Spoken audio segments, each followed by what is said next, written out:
রাজস্ব আদায় বাড়াইতে কর ছাড় বললেন অর্থমন্ত্রী। ব্যবসা বান্ধব বাজেটে বাড়বে উৎপাদন ও কর্মসংস্থান।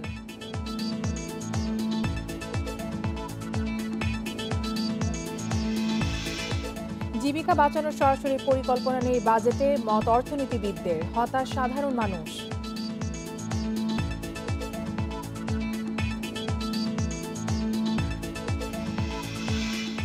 প্রস্তাবিত বাজেটে সামগ্রিক কাঠামো দুর্বল বলছে সিপিডি। গুরুত্ব দেওয়া হয়নি স্বাস্থ্য, কৃষি ও কর্মসংস্থানে বরাদ্দে।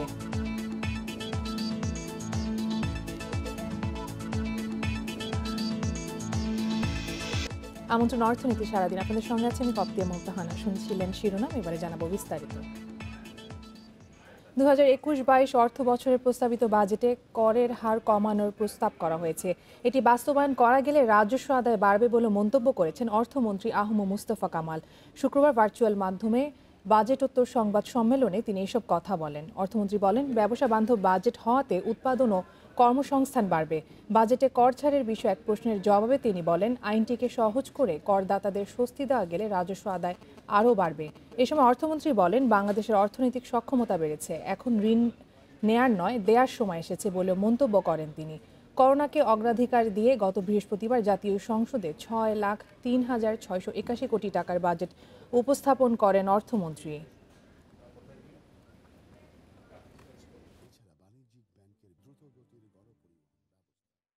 এই অল্প সময়ের মাঝে আমাদের $45 বিলিয়ন আমাদের প্রোডাকশন দিতে, আমরা উই আর ক্যাপেবল।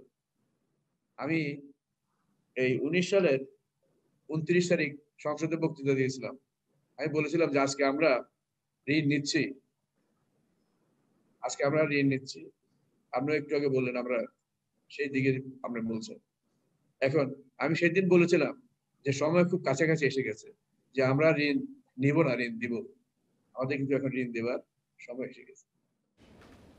অর্থমন্ত্রী বাজেট প্রস্তাবে ব্যবসায়ীরা খুশি হলেও হতাশ অনেক মধ্যবিত্ত। তাদের অভিযোগ, বাজেটে সাধারণ মানুষের জীবন জীবিকার থেকে ব্যবসায়ীদের স্বার্থ দেখা হয়েছে। মূল্যস্ফীতির লক্ষ্য রাখা হলেও নিত্যপণ্যের দাম নিয়ন্ত্রণে নেই তেমন কোনো উদ্যোগ। অর্থনীতিবিদদের মতে, জীবিকা বাঁচানোর সরাসরি পরিকল্পনার কথাও বাজেটে নেই। প্রস্তাবিত বাজেটের শিরোনামে আছে জীবন ও জীবিকায় প্রাধান্য দেওয়ার লক্ষ্য। তাই জনসাধারণের প্রত্যাশাও ছিল অন্য যে কোনো সময়ের চেয়ে বেশি। তবে প্রস্তাবিত বাজেট নিয়ে খুশি নন অনেকে। করোনার কারণে আয় কমে গেছে মানুষের, নতুন করে দরিদ্র হয়েছে বিপুল সংখ্যক মানুষ। এই সংকটের সময় সবচেয়ে বেশি দরকার ছিল নিত্যপণ্যের দাম নিয়ন্ত্রণে রাখা। কিন্তু গেল বছর আলু থেকে শুরু করে পেঁয়াজ, তেল, চালের দাম নিয়ে নাভিশ্বাস অবস্থা ছিল মানুষের। তাই সবার প্রত্যাশা ছিল নিত্যপণ্যের দাম কমার সুখবর থাকবে এই বাজেটে। এমনি তেলের বাজার বাড়তে আমরা সবাই আশাবাদী ছিলাম, বাজেটে তেলের দামটা হয়তো কমে দেবে, কিন্তু তেলের বাজারটা আরও বাড়তির ফলে এখন মানে এটা ক্রেতা সামগ্রী বলতে, কিন্তু আমি একজন ক্রেতা হিসেবে বলছি, বিক্রেতা হিসেবে পরে আমি একজন ভোক্তা, আমি একজন বাসার জন্য বাজার ক্রয় করতে হয়। ওই হিসাবে আমার হিসাবে আপনার তেলের বাজারটা মানে আমাদের জন্য একদম কেনার পক্ষে সম্ভব। বাজেটটা যদিও বলা হয় জনগণের জন্য, আসলে এটা জনগণের জন্য না, এটা ব্যবসায়ীদের পকেট ভরার জন্যই। যদি বাজারটা যদি আরেকটু মানে আমাদের কাস্টমার বান্ধব হতো বা ক্রেতাদের মধ্যে সেটা আমাদের জন্য ভালো হতো, আমাদের জন্য বার্ডেন হয়ে যাচ্ছে। অর্থনীতিবিদরা বলছেন, এবারের বাজেট ব্যবসা বান্ধব। কর ছাড়ের ছড়াছড়ি থাকায় বেশি সুবিধা পাবেন ব্যবসায়ীরা।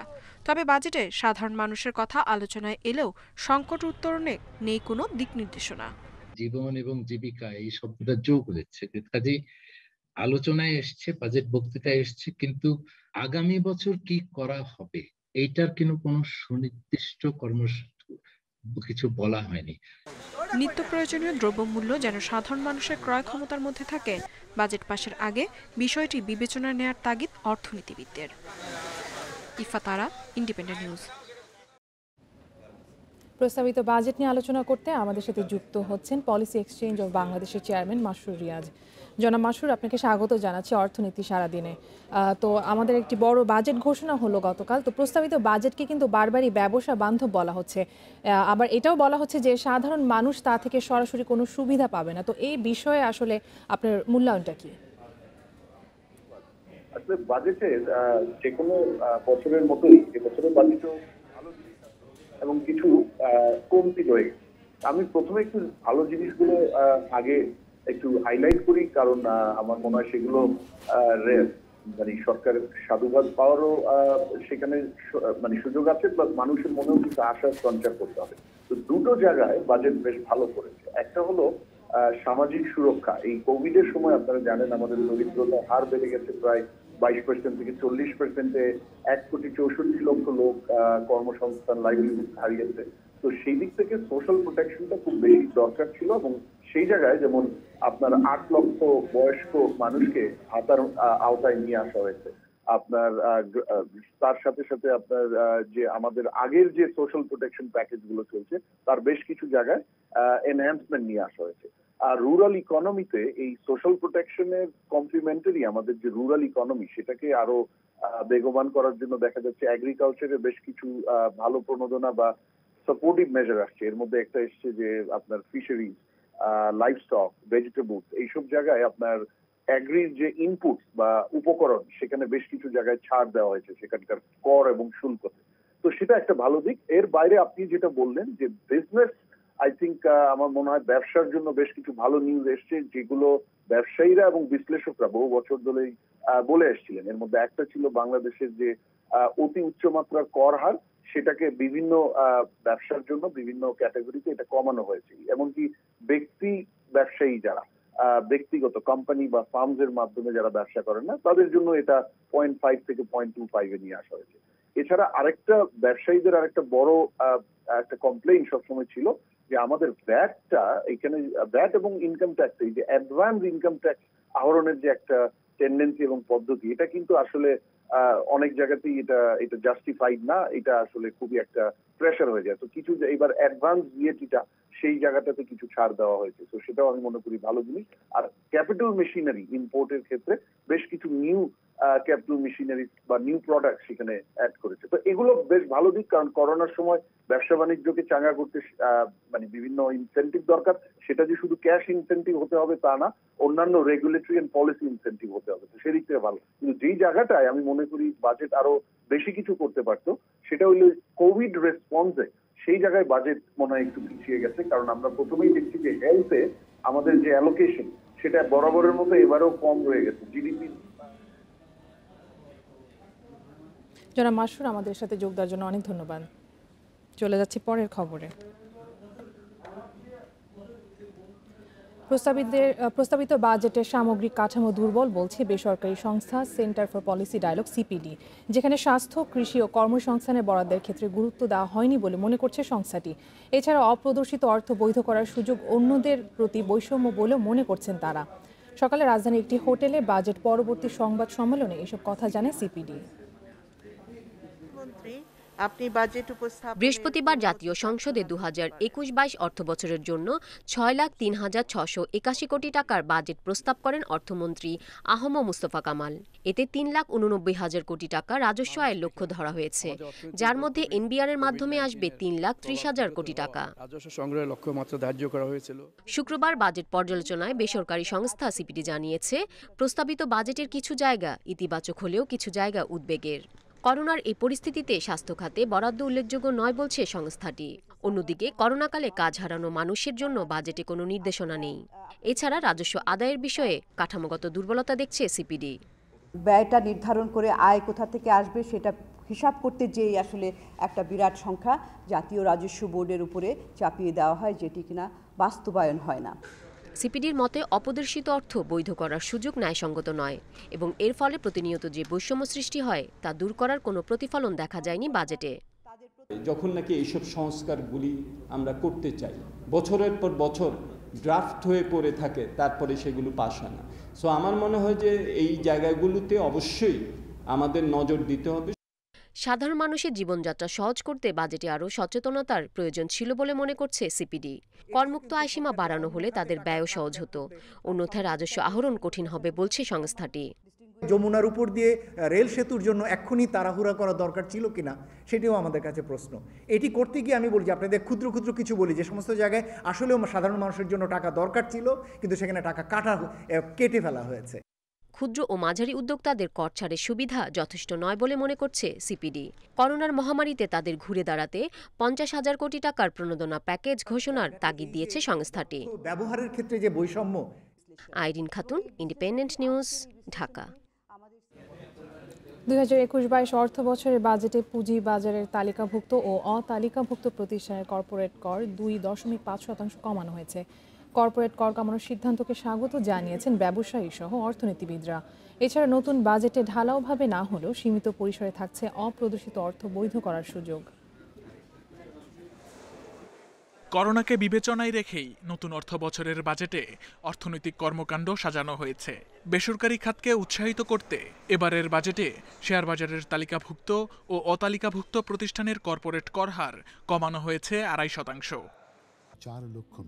বাজেটে তালিকাভুক্ত প্রতিষ্ঠানের কর হার কমিয়ে 22.5% করার প্রস্তাবনা দেয়া হয়েছে এবং অতালিকাভুক্ত প্রতিষ্ঠানের জন্য কর হার কমিয়ে প্রস্তাবনা করা হয়েছে 30 ভাগে নামিয়ে আনার। প্রাধিকার পাচ্ছে দেশের পিছিয়ে পড়া কর্পোরেট করহার কমিয়ে আনার বিষয়ে ব্যবসায়ী এবং অর্থনীতিবিদরা বলছেন, এতে করোনাকালে ব্যবসায়িক আস্থা ফিরে আসবে এবং অন্তর্ভুক্তিমূলক উন্নয়নে সহায়ক ভূমিকা পালন করবে।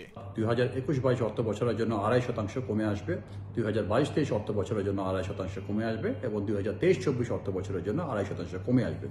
পর্যায়ক্রমে যদি সেটা হয় তাহলে 3 বছর পরে আমাদের কর্পোরেট ট্যাক্স দাঁড়াবে 25%, যেটা আমরা মনে করি যে রিজিওনাল কম্পিটিশন তৈরি করার জন্য আমাদের এই করটা ব্যবসা বান্ধব পরিবেশ সৃষ্টি করবে। পুনরুদ্ধারের জন্য সরকার যে বাজেটটা এবার প্রস্তাব করেছে সেটা তারা যথেষ্ট সচেতন হয়ে ইমপ্লিমেন্টেশনের দিকে নজর দিবে।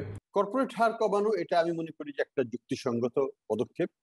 এটা 1 বছরে হবে না, এটা আস্তে আস্তে কমিয়ে আমাদের হয়তো 25% দিকে নিয়ে যাওয়াটা আমি মনে করি আন্তর্জাতিক সম্প্রদায়ের সাথে বাংলাদেশকে একটা অ্যালাইন করতে হবে সেইভাবে। সেই দিক থেকে এটা গ্রহণযোগ্য। তবে বেআইনিভাবে অর্জিত অর্থ বৈধ করার বিপক্ষে বিশ্লেষকরা। পৃথিবীর সব দেশেই কালো টাকা সাদা করার সুযোগ দেওয়া হয়, কিন্তু কিভাবে করা হয়?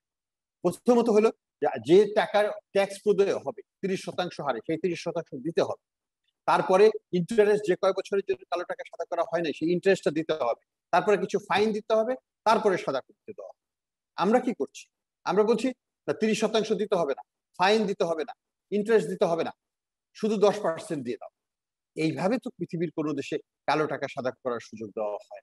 বাজেটের সুষ্ঠু বাস্তবায়ন এবং রাজস্ব আহরণ বাড়াতে কর ফাঁকি বন্ধ করার পাশাপাশি অর্থ পাচার রোধ করার উপর গুরুত্ব আরোপ করছেন অর্থনীতিবিদরা। Shamim Ahmed, independent news, Dhaka. এবারের বাজেটে প্রায় 12% বরাদ্দের প্রস্তাব শিক্ষা খাতে, যা গতবারের চেয়ে 0.26% মতো। সেই সঙ্গে বেসরকারি বিশ্ববিদ্যালয় এবং মেডিকেল কলেজের আয়ের উপর 15% কর আরোপের প্রস্তাব দিয়েছেন অর্থমন্ত্রী। করোনার কারণে 15 মাস ধরে বন্ধ শিক্ষা প্রতিষ্ঠান, আর এই খাতেই করোনায় সবচেয়ে বেশি ক্ষতি দেখছেন বিশ্লেষকেরা। শিক্ষা প্রসার ও মানোন্নয়নকে প্রস্তাবিত বাজেটে মাধ্যমিক ও উচ্চশিক্ষা বিভাগের জন্য 36,486 কোটি, কারিগরি ও মাদ্রাসা বিভাগের 9,153 কোটি এবং প্রাথমিক ও গণশিক্ষা মন্ত্রণালয়ের জন্য বরাদ্দ রাখা হয়েছে 26,314 কোটি টাকা, যা গতবারের চেয়ে 5,749 কোটি টাকা বেশি। শিক্ষা গবেষকরা বলছেন, করোনার যে ক্ষতি হয়েছে সেটি কাটানোর জন্য সুনির্দিষ্ট পরিকল্পনা থাকতে হবে। সেই সঙ্গে ক্ষতি পুষিয়ে নিতে আলাদা বরাদ্দের আহ্বান তাদের। শিক্ষায় যে ক্ষতি হচ্ছে সেটা দৃশ্যমান হচ্ছে না। যদি আমরা বিনিয়োগ করতে দেরি করে ফেলি, যথাযথ কৌশল যথাযথ ব্যবস্থা না নিই, তাহলে এই ক্ষতি হয়তো আগামীতে পুষিয়ে নেওয়া সম্ভব হবে না। সেজন্যই যথার্থ বিনিয়োগের কোনো বিকল্প নাই। এবার বেসরকারি বিশ্ববিদ্যালয় ও কলেজের আয়ের ওপর 15% হারে কর দেওয়ার প্রস্তাবও দিয়েছেন অর্থমন্ত্রী। নূরে আলম, ইন্ডিপেন্ডেন্ট নিউজ, ঢাকা। ইতিবাচক ধারায় ফিরতে শুরু করেছে রপ্তানি আয়। গত বছরের মে মাসের তুলনায় এই বছর মে মাসে রপ্তানি আয় বেড়েছে প্রায় দ্বিগুণ। তৈরি পোশাক খাতের রপ্তানি বাড়তে থাকে। এ সময় রপ্তানি থেকে আয় হয়েছে $313 কোটি। সার্বিকভাবে জুলাই থেকে মে পর্যন্ত 13.5 ভাগ রপ্তানি বেড়ে আয় হয়েছে $35.18 বিলিয়ন। রপ্তানি উন্নয়ন ব্যুরো ইপিবির তথ্য অনুযায়ী বিদায়ী অর্থ বছরের 11 মাসে তৈরি পোশাক খাত থেকে আয় হয়েছে $28.57 বিলিয়ন। এ সময় প্রবৃদ্ধি 11.1%।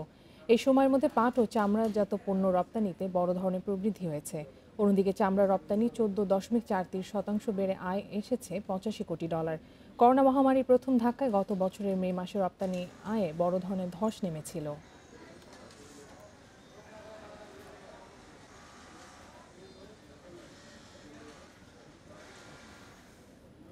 রাজধানীর বাজারে বেড়েছে আটা ও ময়দার দাম। সপ্তাহের ব্যবধানে কেজিতে বেড়েছে 5 টাকা পর্যন্ত। বেড়েছে ডিম ও মুরগির দামও। স্বস্তিতে নেই ভোজ্য তেল, তবে কিছুটা কমেছে পেঁয়াজের দাম।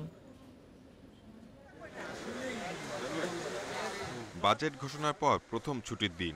রাজধানী কাঁচাবাজারে ক্রেতার নজর নিত্যপণ্যের দামে। বাজেটে চাল, আটা, ময়দা, তেলে নতুন শুল্ক আরোপ না করা হলেও বেড়েছে দাম। সপ্তাহের ব্যবধানে আটা ও ময়দা কেজিতে বেড়েছে 5 টাকা করে। আটা 40 টাকা আর ময়দার কেজি 45 টাকার বেশি। টিসিবির হিসাবে যা গত বছরের একই সময়ের চেয়ে 4.5% বেশি। আমাদের খরচটা বেশি করে জায়গা, তারপরে বর্তমানে যে অবস্থা, দেশের যে অবস্থা, এই অবস্থায় যে জিনিসের দাম বাড়তেই থাকে, কমতেছে না। কাস্টমারকে বোঝানো আমাদের সাধ্য বাইরে চলে যায়, তো কি করবো, অনেক সময় বুঝাই শোনা কেউ নেয় কেউ নেয় না, এরকম অবস্থা। ভোজ্য তেল আমদানিতে শুল্ক না কমানোই সুখবর নেই সয়াবিন তেলের দামেও। প্রতি লিটার বোতলজাত সয়াবিন তেল কিনতে হচ্ছে 147 থেকে 150 টাকায়। এদিকে বাজেটে পোল্ট্রি ফিডের কাঁচামাল আমদানিতে শুল্ক কমালেও বাজারে এখনও এর প্রভাব পড়েনি। প্রতি কেজি ব্রয়লার মুরগি বিক্রি হচ্ছে 150 টাকা আর সোনালী জাতের মুরগির কেজি 260 টাকা। ডজন প্রতি ফার্মের ডিম 5 টাকা বেড়ে বিক্রি হচ্ছে 100 থেকে 105 টাকায়।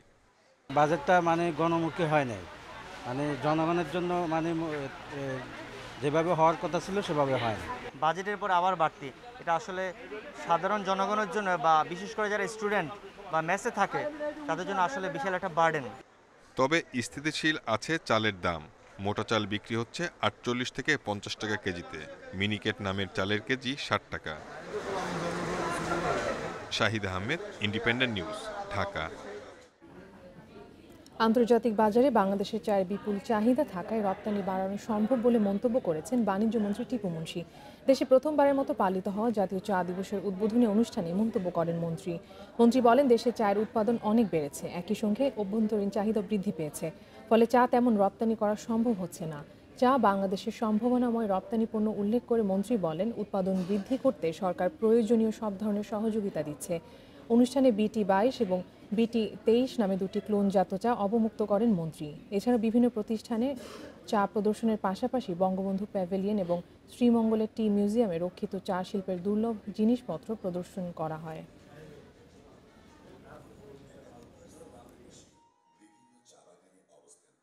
আজকে কোটি টন পার হয়ে যাবে, কনজামশনও আমরা ব্যবহার বাড়বে, তাহলে বিদেশে পাঠাবোটা কেমন করে?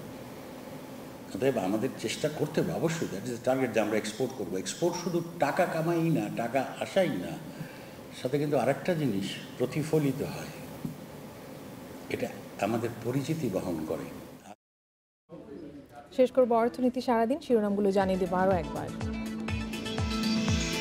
রাজস্ব আদায় বাড়াতেই কর ছাড় বললেন অর্থমন্ত্রী। ব্যবসা বান্ধব বাজেটে বাড়বে উৎপাদন ও কর্মসংস্থান।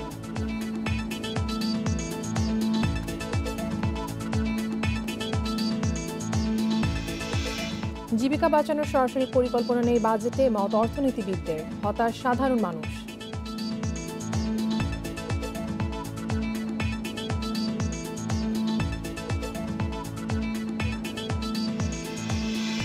প্রস্তাবিত বাজেটের সামগ্রিক কাঠামো দুর্বল বলছে সিপিডি। গুরুত্ব দেওয়া হয়নি স্বাস্থ্য, কৃষি ও কর্মসংস্থানের বরাদ্দে।